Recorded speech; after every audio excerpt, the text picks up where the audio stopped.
The actual cutting of the large dolphin post. And this is what our legendary and skilled welder supervisor did. He personally did the actual cutting and didn't just order his subordinates. Amazing. When it was cut, the large stone will be gradually lifted by a crane.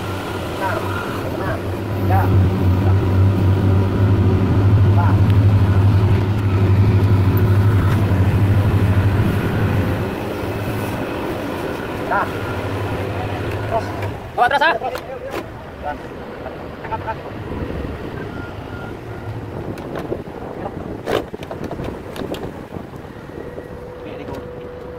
At least, kung siya, nag-appreciate siya ko. Malaking bagay na yan. Na-appreciate niya. Oo. Dito yan si Sweng. Hoy, hindi mo na kasi dito yan si Sweng. Doon, sige.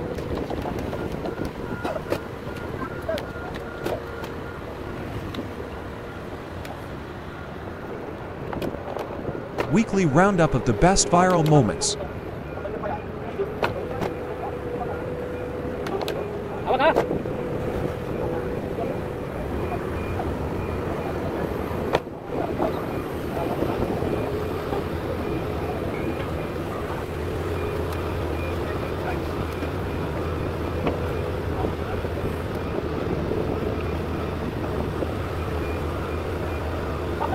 Okay, antayin ko lang to ililip, yung kids.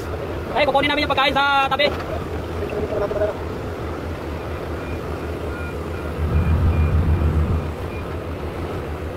Thanks for watching.